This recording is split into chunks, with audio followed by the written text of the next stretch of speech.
All right, so the point of this lesson is to help you understand the relationship between area models, the math of making equivalent fractions, and number lines, okay? So the number lines part is the new part, and when you're working on your journal lesson, they're gonna ask you to split a number line into more pieces to make equivalent fractions.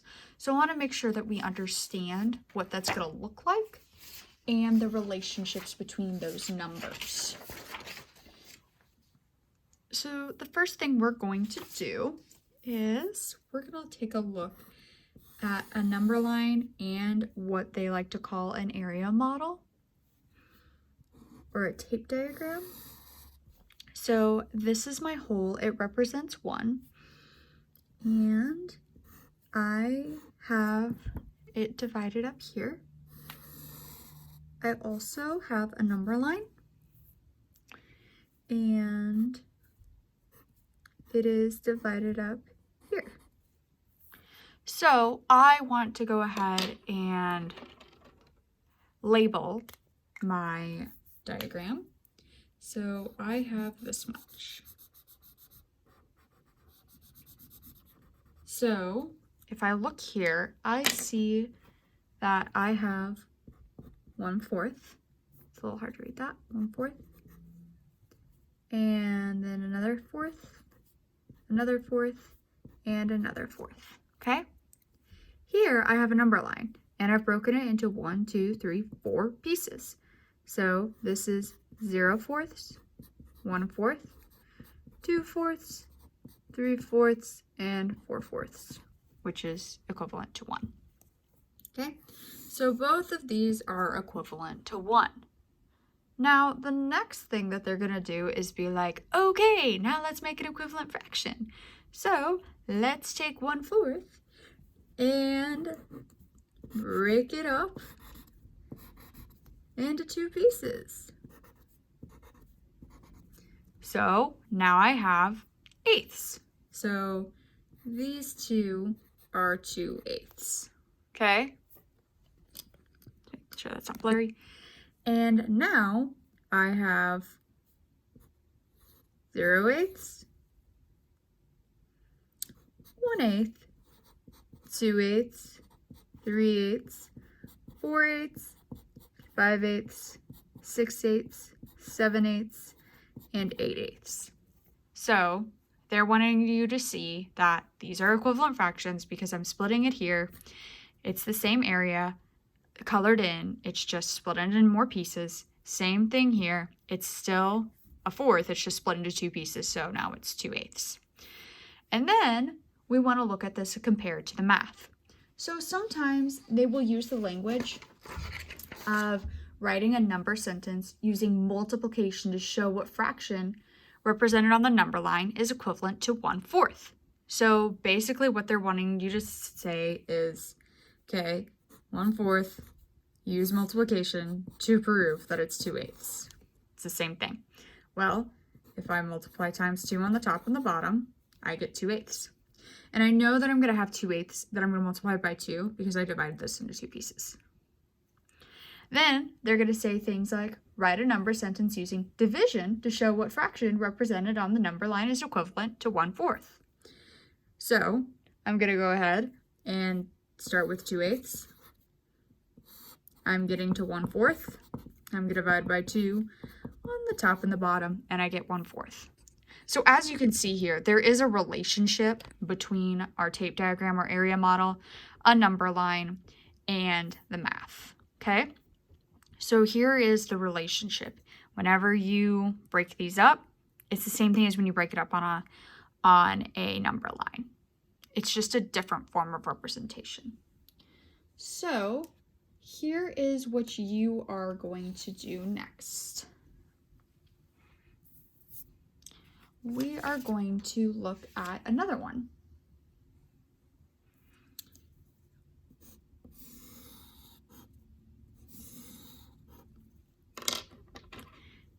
And I have gone ahead and I'm going to divide this into 6 pieces. 1, 2, 3, 4, 5. Okay. So I have 6 pieces here. and this is a hole. It's important to mark that, especially with a tape diagram. So I have 1, 2, 3, 4 of these colored in. So go ahead and on your own, tell me how many of these are colored in.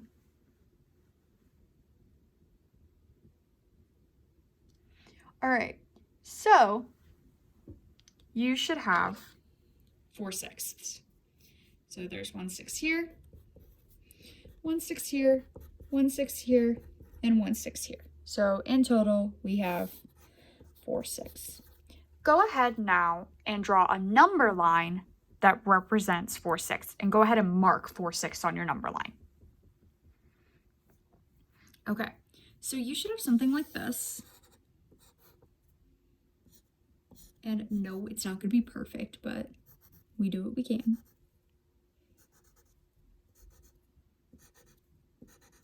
And of course, you can use your tape diagram above to help you. So I have 0/6, 1/6, 2/6, 3/6, 4/6, 5/6, and 6/6. Okay, and I'm going to mark 4/6 right here. So that is what your number line should look like. If it doesn't look like that, go ahead and take a second to fix it. Okay, so I've got this here. So now I want to make an equivalent fraction, and I want you to do it with multiplication. Now, you can either draw on your tape diagram or your number line, or you can make an equivalent fraction without the visuals. It's your choice, but go ahead and make a equivalent fraction using multiplication for 4/6. All right, so I have 4/6, and I'm gonna show you what this is gonna look like using a area model and a number line so that you can see it. So I have 4/6, and I'm wanting to go ahead and divide each of these in half. So now I have 12ths. So divide that, divide that, divide that, divide that, divide that, and divide that. So one thing they're going to show you on Zern is they might be like, this is 1/12, this is 3/12, 5/12. 7/12. So as you can see, I'm mixing 6ths and 12ths because they're all equivalent. So for example, for 3/6, I'd have 6/12. 9/12, 11/12. Okay, so I have 4/6, and I'm looking for the equivalent. Well, if I look at my number line, I see that 7/12, it comes right before 4/6, so that means that 4/6 is equivalent to 8/12. If I count here, I see 1, 2, 3, 4, 5, 6, 7, 8/12. So I went ahead and I multiplied by 2 to get that, and I have 8/12. All right, so this was a little bit different. You might have to think about this a little bit differently. Get that back into focus. I want you now to show me an equivalent fraction to 4/6 using division. Go ahead and try that. Okay, so this one, I think about it just a little bit differently. So as you'll see on Zern, they like to draw these groups on top of the tape diagrams. And what I'm doing is I'm grouping this into thirds, okay? Okay, and if I wanted to do that on a number line, I could go ahead and do this like this. Now this isn't typical for a number line, but it can be done. And now I have thirds, okay? So I have 4/6, and I went ahead and I'm going to divide by 2. And I see that 4/6 is equal to 2/3. Okay, so I still have 2/3 colored in, 2/3 here, because if you look here, that's the mark. So I have 2/3 there. All right, so I have one more problem that I'd like to do with you. So here's the language, and I'm going to write it up here for you so that you can see it. So we're going to partition, so that just means divide into pieces, a number line from 0 to 1 into fifths. Okay? Then we're going to decompose. So decompose. So think about when there's a, well, this is kind of gross, but think about a dead animal and a vulture eating it. It's decomposing it. They're decomposers. So decompose 2/5 into 4 equal lengths. All right, so I'm going to read that to you again. Partition a number line from 0 to 1 into fifths. That's step 1. Then you're going to decompose 2/5 into 4 equal lengths. So 2/5 is going to be broken into 4 equal lengths. Go ahead and try that on your own. Okay, so let's think about what this is going to look like. First, they just want us to take a number line from 0 to 1 and break it up into fifths. Well, let's do that. So 1/5, 2/5, 3/5, and 4/5. Okay? Now they want me to decompose 2/5 into 4 equal lengths. Well, if I just break each of these in half, I have 4. So 1, 2, 3, 4. That lands me up at 2/5. And I'm just going to go ahead and do the rest of them. All right. So if I do that, what is my denominator now? Yeah, it's going to be 10. So I have broken this into tenths.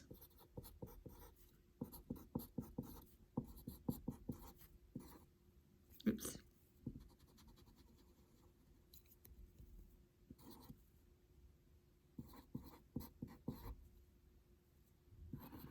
Wow.